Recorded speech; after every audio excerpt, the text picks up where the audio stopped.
The doctor said I have no liquid in my body. I am 0% liquid.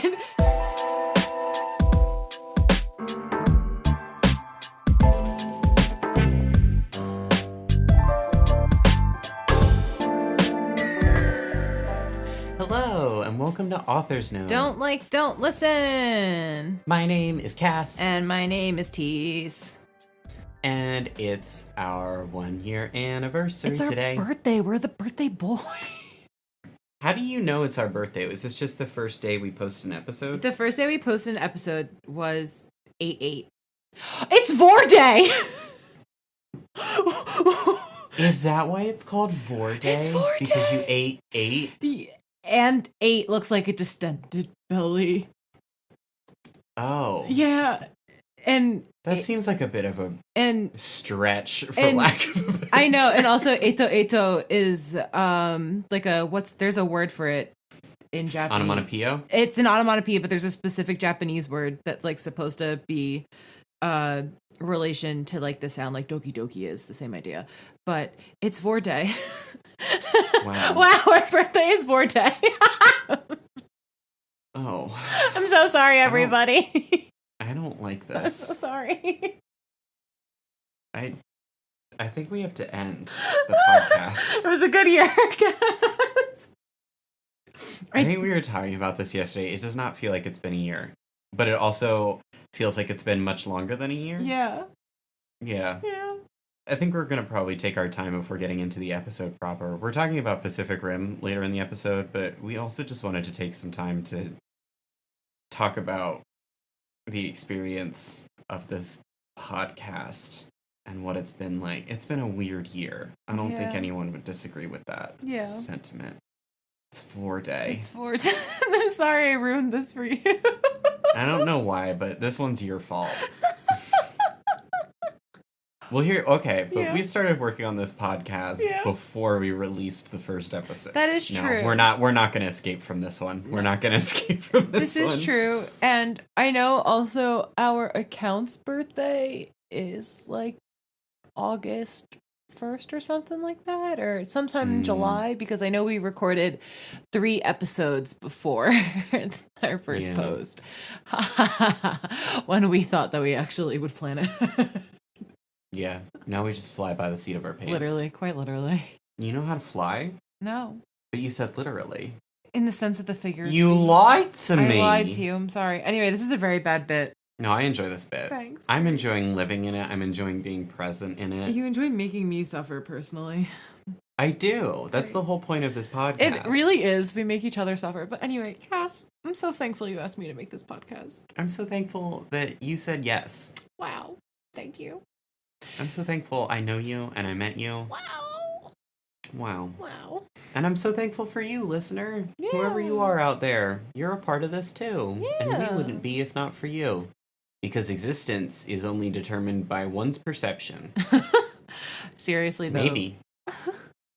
Thank you, everybody who listened, who shared us to other people, for leaving reviews, for writing comments, for interacting with us online, for retweeting, for Ko-fiing and Patreoning. We genuinely, from the bottom of my heart, this has been literally life-changing, I feel like.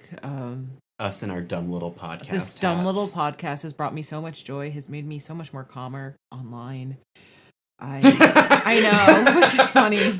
What have you learned from Author's Note? How to chill the fuck out. Literally, I keep saying literally, I feel like a high school girl right now.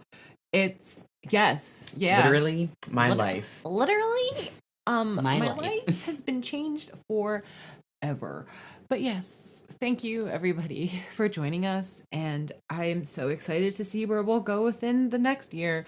The amount of listens that we have a week already is astronomical to me. I didn't think, and that's just via podcast. That doesn't include the YouTube stuff, which is also staggering in Seriously, so many ways. It's so tasty. I'm so excited. Tease love this podcast very much so. But listen, we're a year in. Don't lay off the brakes. No. Keep sharing. Yeah. Keep bringing people in. And with this year, we're going to start a new segment. If you listen all the way to the end, you will find out about this new segment. So make sure you stay to the bitter end. It's a fun little teaser. It's going to be at the end of every section. Every up. Cass, have you been consuming any fun media at all recently? We just got done recording Show and Tell. Yes. And I spent the entirety of Show and Tell. Well, I spent the entirety of my portion of Show and Tell telling you about Miraculous Ladybug and Cat Noir, because that's pretty much all I've been watching this week.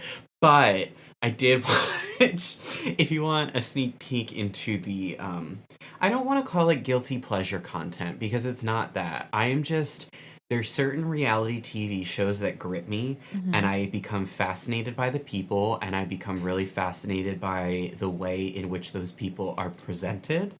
And Love is Blind, which is a Netflix series. Tease, you told me they released 3 new episodes.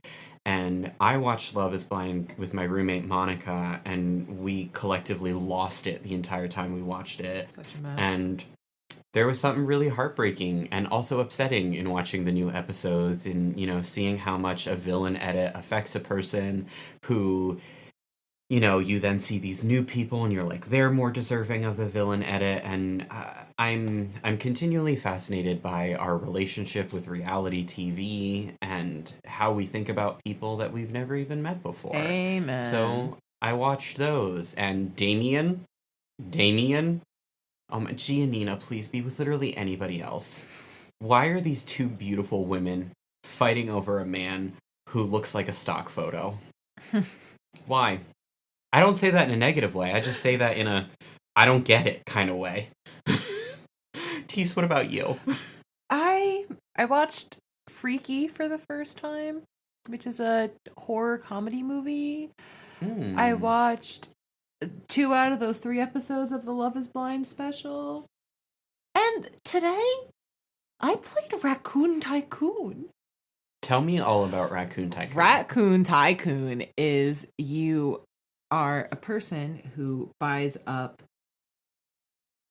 railroads and towns, and you fuck around with the stock market, and the person who has the most points at the end, there's like different ways to tally up points, you win by having the most points. And it was basically like a fun little animal themed Monopoly. It was really enjoyable. It's a strategy money game, and I originally bought it because I thought the art was so charming, but it is really fun too. So if you're a board game person, I'm so glad to hear that. Yeah, if you're a board game person, I highly recommend Raccoon Tycoon, and it's for 2 to 5 players, which is really nice.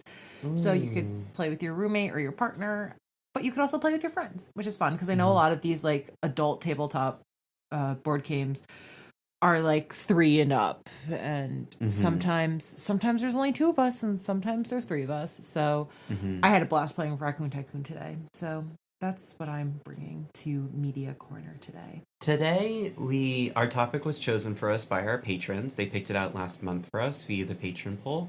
If you're a patron coming to listen to the normal every week episode, you know, hi, welcome. Thank you for helping us choose this. I keep looking at the mic as if that is the patron.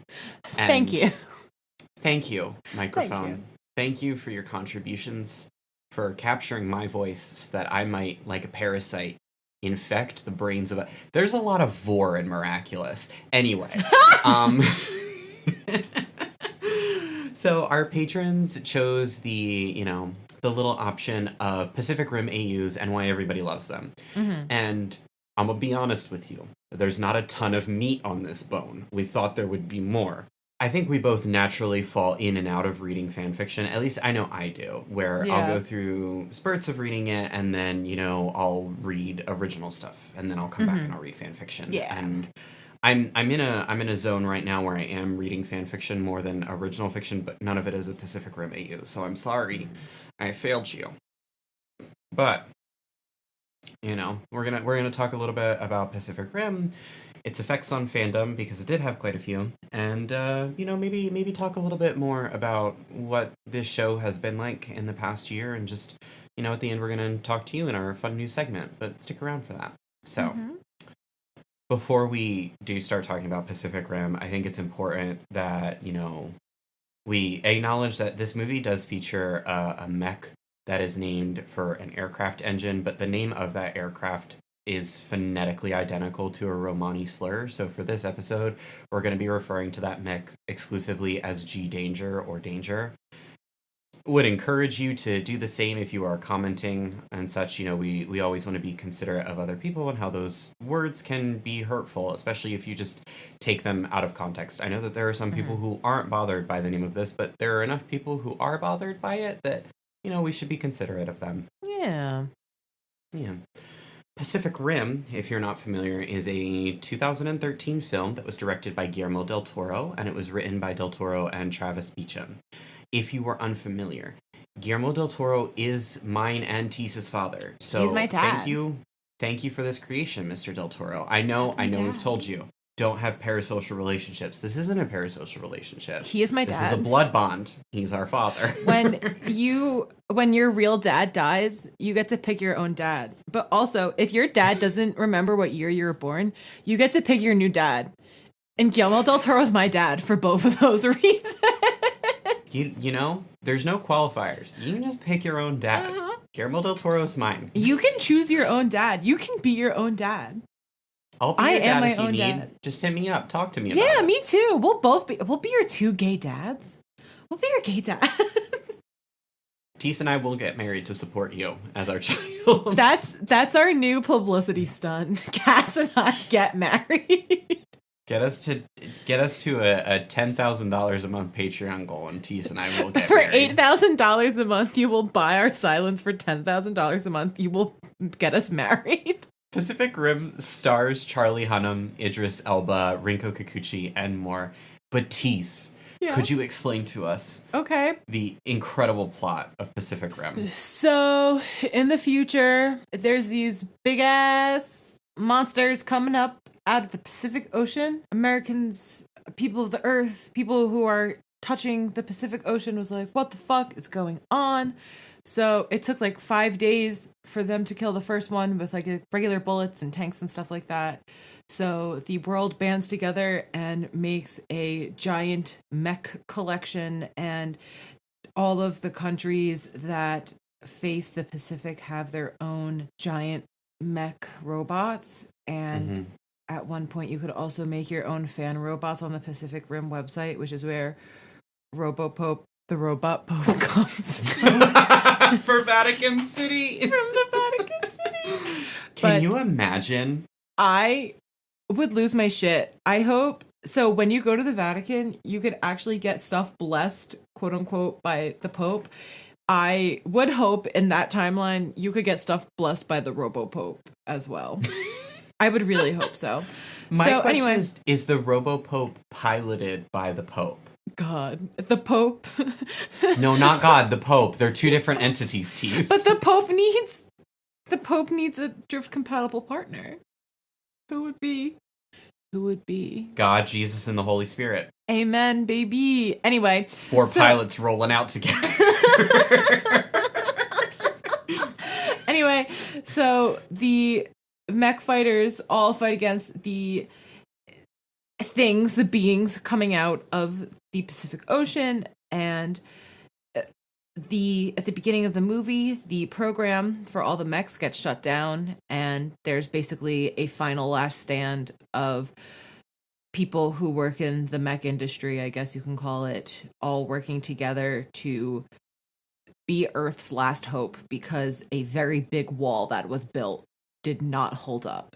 Meanwhile, there are two scientists, and they discover that the amount of beings that come out of the ocean are increasing, and within 3 days, a giant being monster kaiju would be coming out one every 20 minutes.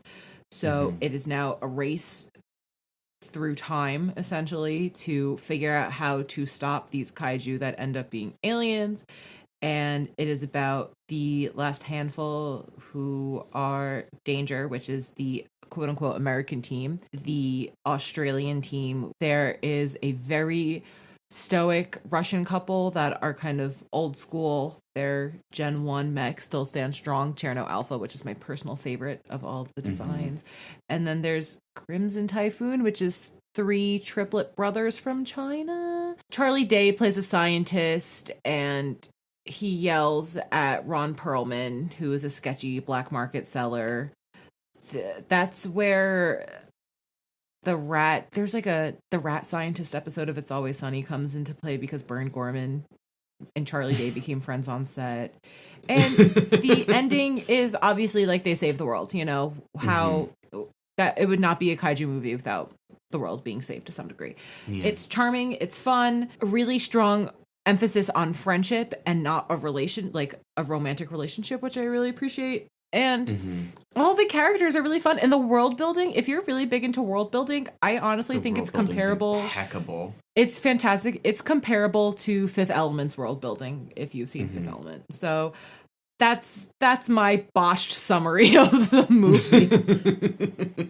But it's a kaiju movie, and it is a kaiju movie.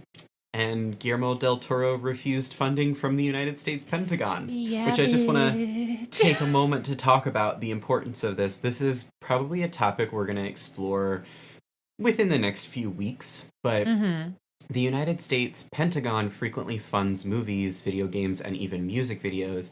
And they fund those projects in exchange for the ability to make any edits that they want to the scripts and ensure that the U.S. military is depicted positively, and so that that media can be used and employed for military recruitment. So anytime you're watching a Marvel movie, I know this was even a problem with the new Monster Hunter movie, which no, I haven't seen yet. I'll get there. I'll prepare myself for it.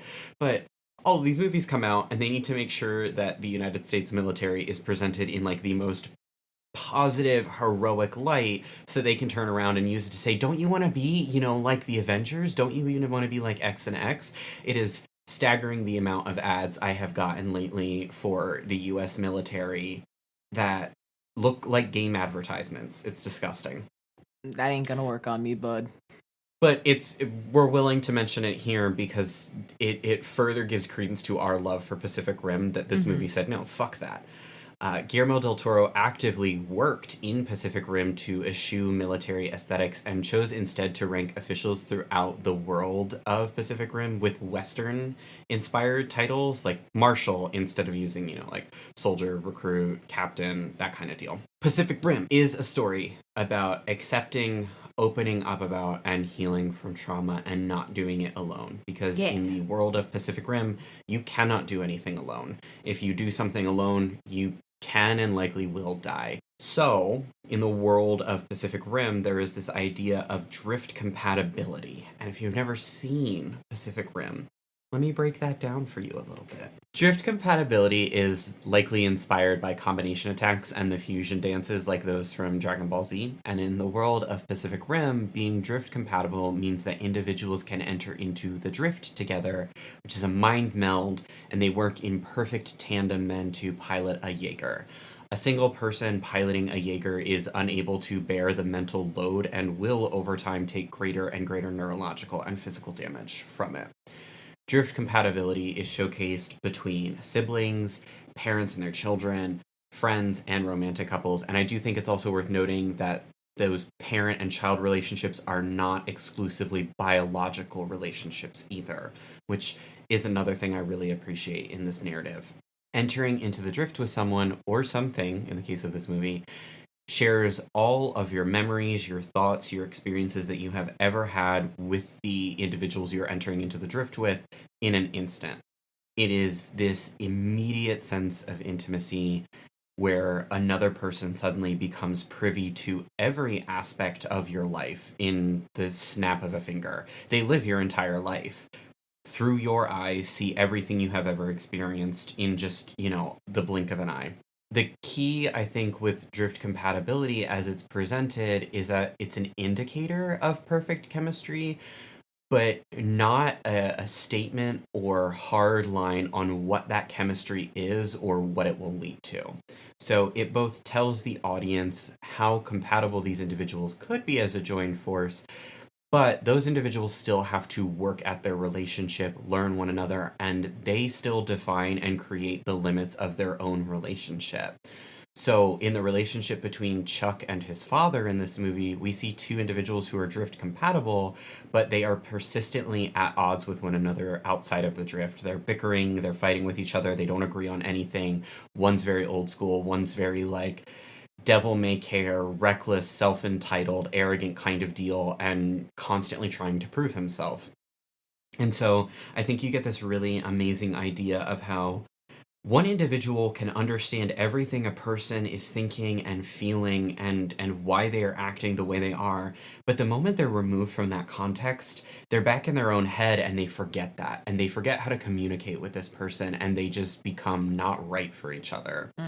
I think that's fucking incredible. And I think like that in and of itself is the real reason people love to make Pacific Rim AUs, because it's one thing to make like a soulmate or a soul bond AU, right? Where it's like, oh, you know, this is your soulmate. It's been declared for you. This is how it's going to be. And then it's like those characters are just sort of like immediately in love with each other. And that to me is not satisfying as a reader.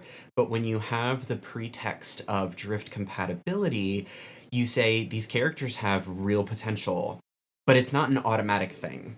There is an experience and a work that has to go into this. And our lead cast in Pacific Rim, Mako Mori and Raleigh Beckett.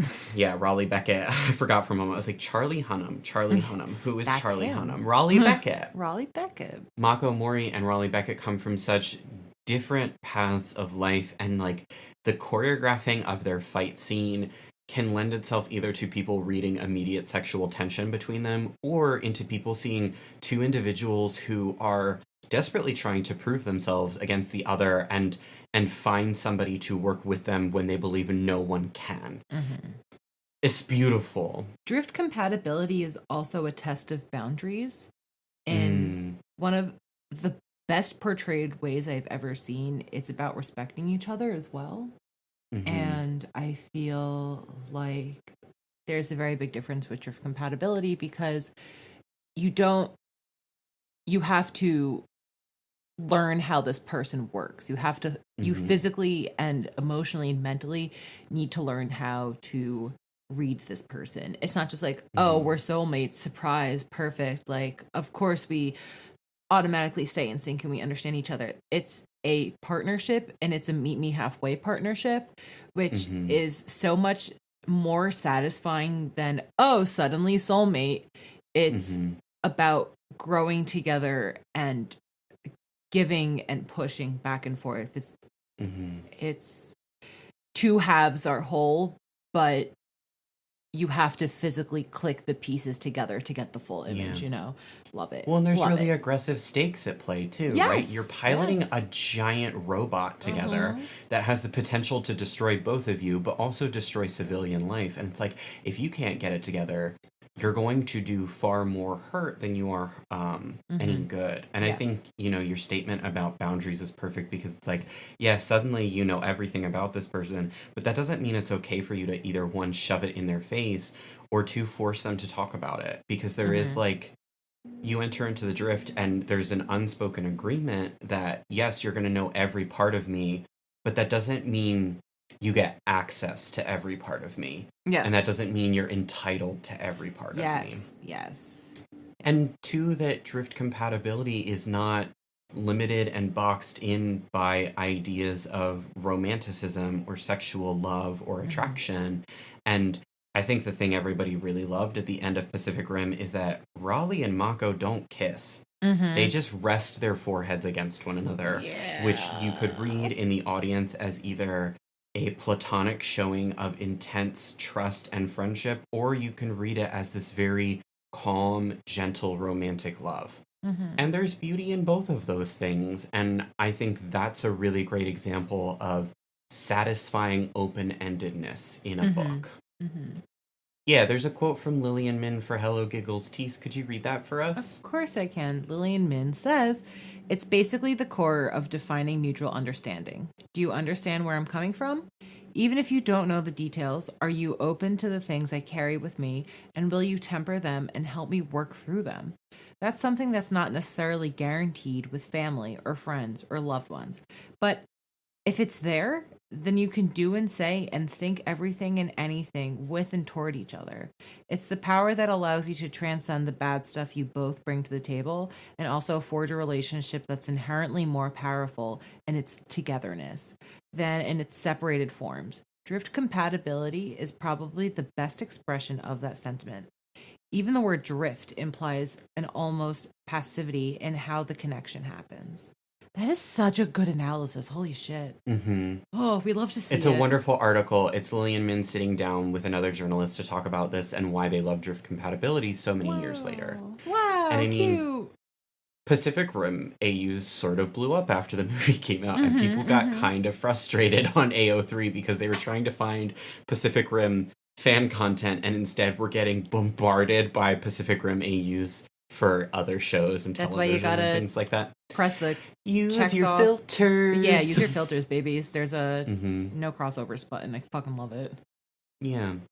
Drift compatibility allows for the exploration of a relationship speaking to the chemistry of the characters without putting them in an optionless situation that many soulmate or soul bond AUs do.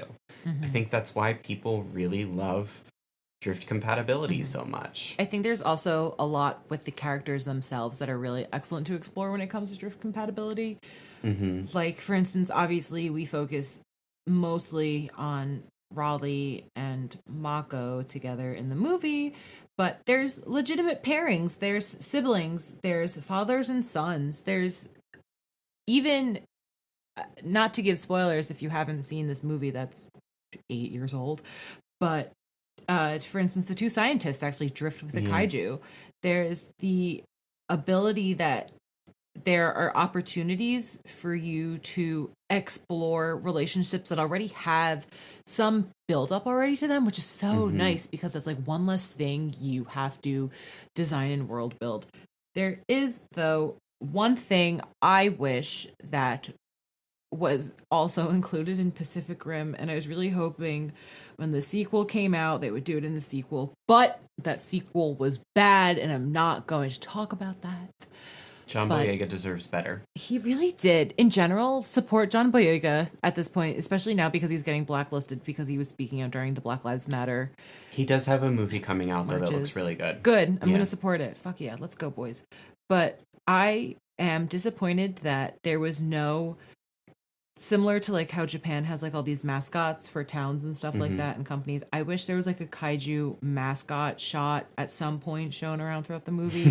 That's what I was really hoping in the sequel, because I, first of all, love mascots, and B, I think that would make such a richer experience in the movie too, just like as a little background thing that randomly poked in and out. I would love that. But that's just me. But from a character standpoint and from an AU standpoint and from a fan fiction standpoint, it is so satisfying also to read the moments when they finally click into place when they drift. It is so satisfying to see the sudden dawning of realization of feelings within these AUs. And I know sometimes we're all purists and we want just to read canon, like compliant stuff type deal, but Pacific Rim AUs can be so juicy if given the right opportunity. A Pacific Rim AU is something that can be so personal. It really can.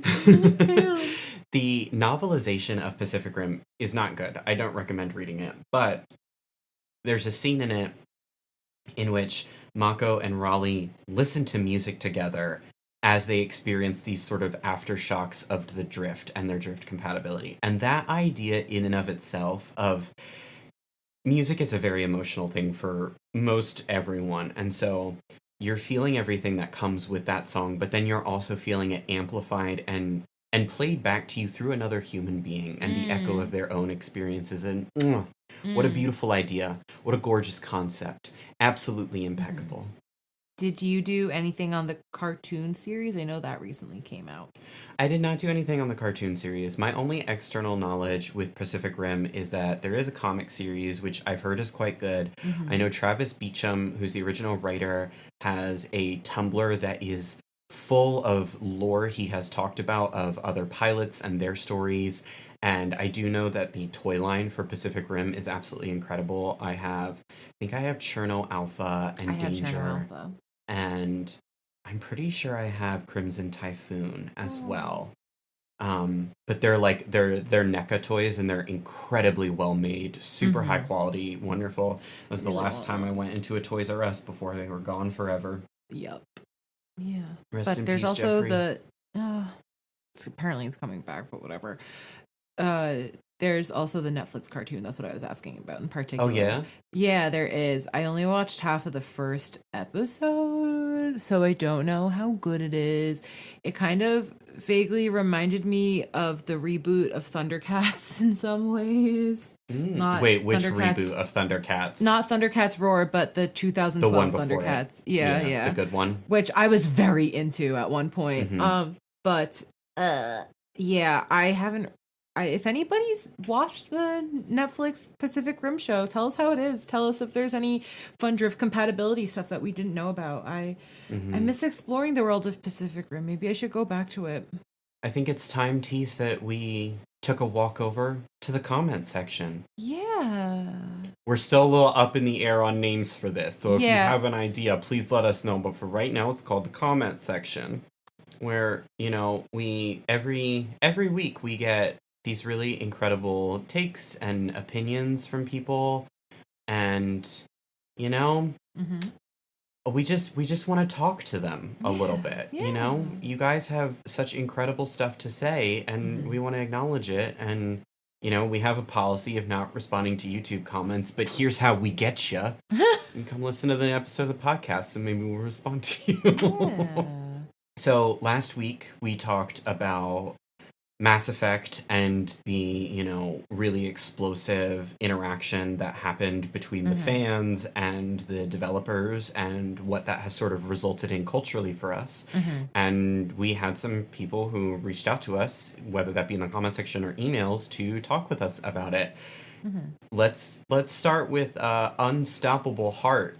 So, Unstoppable Heart says, yeah, I agree with the other commenter that I think the term fan entitlement is too dismissive and creates a black and white view of backlash where consumers should never complain ever about the products they receive, and if they do, they're being entitled children. I do also agree that it has become a problem where, due to social media and more immediate connection to creators, as well as internet anonymity, people feel able to, if not empowered, to spew hatred at creators in super uncritical and damaging ways, and that creators are sometimes buckling under that pressure and making changes to their creations at the expense of interesting ideas to appease an angry mob of trolls. However, I also think that sometimes a piece of media is just bad or problematic, and people should be able to talk about these issues and maybe say, hey, this is not great and I'd rather if you didn't, without being called entitled children. Take, for example, the transphobia issues in Deadly Premonition 2. While I don't think the devs have done a great job of addressing them, it was fans pointing out how problematic it is having a character who expresses in one scene acceptance of marginalized communities, proceeding to later dead name and misgender a trans character, that has led the devs to try and go back and at least attempt to remove some of the transphobia. Another example would be how there was intended to be an item degradation system in Pillars of Eternity, but that system was removed during development due to fans pointing out how that system would detract from the game. And also, sometimes folks just gotta vent. Sometimes something just pisses you off, and writing a post on Reddit about how X thing is terrible helps you process those negative feelings. Too long didn't read. Shit's complicated, and using a blanket phrase like fan entitlement ignores the complexities that exist in fan backlash, feedback, criticism, and more. I think Unstoppable Heart is completely right in talking about how there is nuance in these situations, and while we did have this massive uproar and wave of backlash with Mass Effect, right, it's also the responsibility of, production companies and developers to understand that sometimes people aren't making demands. People are just venting. And I think Sonic the Hedgehog, right, is the perfect example of that. Of there were people who were demanding a change, but there were also people who were just like, ew, that's an ugly design. And it's kind of the responsibility of the parent company to stop and say, is this something we need to fix to appease people who are simply complaining on Twitter? Or is this something we really, need to just kind of let go and move on with and maybe change it in the next one. Mm-hmm. And I don't know that there's a right answer to that. I think it's always going to be a value judgment. And the unfortunate thing about living in a capitalist society, right, is that value judgment is always going to be made by these companies in favor of money. Mm-hmm. So Cyberpunk 2077, right, is the value judgment was made that it was more important to get money than it was to protect the developers and to, make sure the game was a complete experience, and you had a catastrophic release because of it, because the value judgment was made for money. And I think it's always going to be a complicated issue, and it's never going to be black and white. There's always going to be nuance in the situation. And I think that's part of what makes it so frustrating, because you do just want to complain, you do just want to vent, but you also have a responsibility as an individual on the internet to say, is it productive for me to vent about this? Is it productive for me to put this on the timeline in a public space and tag it? That kind of thing. I know I was a little mean and frustrated sounding last week, so I want to apologize if anybody was like, all right, stop beating the dead horse. And I mean, I agree with what everybody is saying. Sometimes when we do these episodes, we kind of just talk off of our head without really thinking about what that may lead down the road to. So I feel like in that moment with that episode, we kind of like, well, why are you asking for this? But in reality, we should demand better, especially if it's been talked about, especially issues of representation. Again. Yes, especially that. Just like, how can you be a multi-billion-dollar company but not have any sensitivity readers, not have any people on the dev team that was like, maybe this isn't the best idea, and then the rest of the production team and the higher ups refusing to listen. I know obviously it's scary for one voice to speak out against multiple people that literally control your life, essentially, because we live in a capitalist hellscape.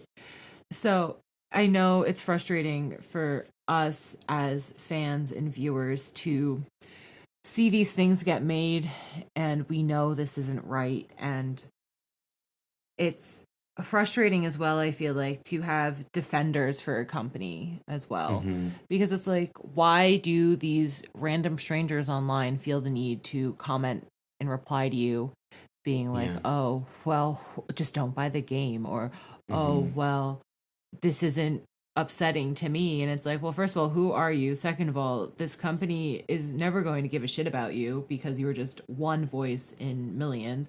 And it goes both ways. It's frustrating, and we want better. I want better, obviously, and but also at the same time, it's like, how are you asking for more? I think is huge as well. It's like, I'm not going to be mad when my favorite actor doesn't get casted in a movie. Like, I'm not going to make a petition and make a stink about it online, because I know there's always going to be other movies, there's always going to be other games. But also, when a company does these things repeatedly over and over and over again, and staff has talked about these things and expressed how uncomfortable it was for them over and over again, I think that's when the upset and the demand for change is justified. And I think everybody's allowed to have a mistake, don't get me wrong, but also I think when you are a bigger company, there's only so much you could do on both sides, I think maybe we'll try and boil it down to just doing like maybe 3, so we don't take up like a whole hour talking about these, but we're just going to do 2 this week, get started off nice and easy. But Amelia Bustamante, and if I'm not pronouncing that right, Emilio, please feel free to correct us. We see your comments on every video, and we love to read Emilio. them. Big fan of your work. The podcast comes out and I'll get a message from Tease like, Emilio commented. Big fan of him. Our parasocial relationship with Emilio. Is with Emilio. Emilio wrote, okay, so I kind of hate the term fan entitlement because it sounds a little bit too much like that don't ask questions, just consume product meme. Yet I also do subscribe to the general idea that it's real because of one movie, Rise of Skywalker. I think it's not controversial to say that almost Everything that happened in Rise of Skywalker was a direct refutation of Last Jedi because, despite the fact that Last Jedi made enormous amounts of money and was widely praised by critics, Disney got spooked by the veritable deluge of hatred from right-wing Star Wars fans that with a passion hated the themes and plot of the film and decided to listen to those people and wreck the trilogy. And even more insidious was the fact that actress Kelly Marie Tran was harassed within an inch of her life by racist fans because they hated her character. Rise of Skywalker severely cut down on her screen time, effectively validating the hatred campaign.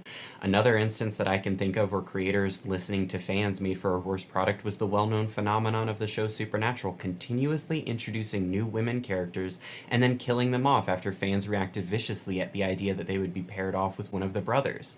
And like, to what end even, right? So they could keep queerbaiting the audience? Whatever, man. At the same time, I do think it's common sense that creators of long-running fiction should have a pulse on what fans are thinking in general sense. Fans are what allows a show or series of games to survive. You can't just say, fuck you, we're gonna make whatever we want and you pigs are gonna eat it. I mean, you can, but don't expect fans to stay engaged. Or maybe they will. That Sherlock show is kind of a testament that sometimes fandoms will stick with shows even as showrunners are openly contemptuous of their fan base, which of course is just inexcusable. Emilio hitting the nail on the head. Perfect. Truly. I mean, as a person who really enjoyed The Last Jedi and was really, really upset by Rise of Skywalker, I cannot agree enough with this comment. And I know people are quite iffy on Jenny Nicholson, and I understand why, but I will say that she makes a great argument in a lot of the reasons why it was shit that J.J. Abrams grabbed that trilogy back from Ryan and said, no, I'm going to end it in a way that, just like Emilio said, refutes everything that you did in your movie, because J.J. Abrams is a child of Hollywood dynasty who is not interested in propelling narratives of anybody can be a hero. Legacy doesn't matter, because his life has, in our public vision, been determined and created by legacy. Why would he want to uplift people, you know? And there's something that's really disturbing in that. Not to even mention the racism that Kelly Marie Tran faced, not even to mention the racism that John Boyega faced, that Oscar Isaac faced, that so many members of that cast had to deal with, and Kelly Marie Tran had the strength to speak out about it publicly, but that strength came, at the cost of a lot of trauma that I'm sure she is still working through. Mm-hmm. And I think Disney made a terrible choice in ending that series the way they did. And it's disappointing, but there are people who loved it, because there are people who are only there to not question relive what a they've moment already of nostalgia. Yeah. Yeah. You just want to eat the same dish over and over again every night, that's fine. But I don't think it's acceptable to get mad at people who are making themselves dinner and make a different meal than you. You know what I mean? Yeah, that's a really good way to put it. That was the comment section. Thank you for taking the reins on that one, because I still don't remember what I was going to say. Watch, probably if you listen back, you'd be like, oh, Tease was definitely going to go here, but it just went whoosh. I thought about the bagel I was going to eat after this, and it's gone. But it's gone. It's gone. That was a very good sum up. I do not have anything to comment on the second comment. If you have any ideas of what to officially name comment section, we would love to hear your ideas. You can comment them, you can email them, you could tweet them at us, DM us, blah, blah, blah, blah, blah. I would love to hear a good name for this section. Yeah. Because now it's just the comment section, and that's generic. So if you have an idea for what we could title this section, maybe we just call it Eskel's Place. Eskel's Place. Come bring an offering to Eskel. Eskel's offerings. Eskel's altar. Everyone come kneel before Eskel's altar. Come to the tabernacle of Eskel. Today we read a divination from Emilio Bustamante. All right. This has been Author's Note, and it's been a year. And that's really exciting and a little scary. But we're going to keep going, and we hope you keep going with us. Yeah. And we're really happy to have you here. Definitely. If you guys have any ideas for an episode, we'd love to hear them. Yeah. We are open to it. I'm telling you, I learn about the worst stuff every day of my life. Yeah. You guys curse us with knowledge. Every day. And this especially goes for my friends. Every day I There's push the every boulder up the mountain and say, I think I know the worst parts of fandom. And one of you comes up and pushes the rock down and goes, but have you heard about this? Literally. And I have to start over from the beginning. Yep. But it's fun. I have a blast. Yeah. I feel like this podcast is my favorite Sisyphean torture. I love to do this like a little digital archaeologist where I just dig through something awful forms. You took the hat off. I did. I'm sorry. Do you want me to put it back on? Tease was wearing a birthday hat the whole time. We posted an artist for the podcast. Yeah. Whose birthday it is? It's the podcast. I'll put it to the side like a jaunty little man. So I'm going to do the end of episode spiel now. If you guys enjoyed the episode, maybe share it with a friend. Leave us a review on iTunes. That helps more people find the show. Retweeting our silly little promos every week. All of that really helps. If you are interested in giving to the show directly, we have a Ko-fi and we have a Patreon. We're Authors Note Pod on both of those platforms. But if you don't feel like giving, that's totally okay, because just listening is being a part of this show and supporting it. And send us a birthday card. Thank you. Where are they going to send it? Online. Send one of those e-gift cards. Email My Heart by Britney Spears. email my birthday card to if you want to send us a birthday card, you can find all the information about contacting us on authorsnotepod.com. Email us. Just email my us name is Cass. Stop. My name is Cass, and you can find me pretty much everywhere across the internet at Valhethella. That's VALHETHELLA. Oh, I'm gonna promo myself really quick. I made a pin. It's like a pin that you can wear on your clothes, and it says, "Have you heard about Nuance?" We're calling that Unofficial Author's Note merch because it essentially is Author's Note merch.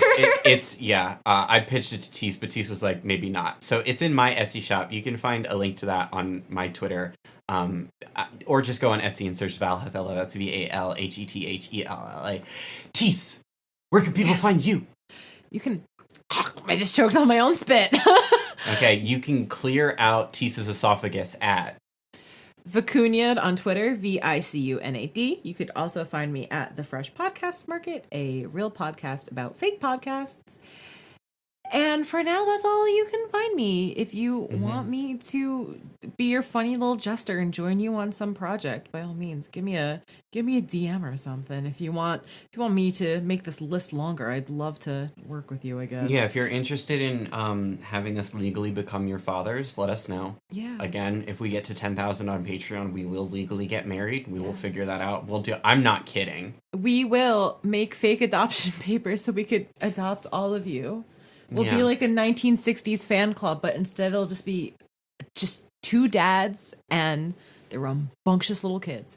If you liked our theme music, that was by James Yaiullo. You could find him on you can find him on Bandcamp under James Y. And Cass, who did our cover art? Our cover art is by the wonderful and incredible Nyaliest. You can find her on Twitter at Nyaliest. It's NYALLIEST. What's something that should have a fandom that doesn't? Oh boy. I'm going to give us an answer. Yeah. This week, I think the thing that should have a fandom but doesn't is corn silk. We'll catch you next week. Bye! Bye!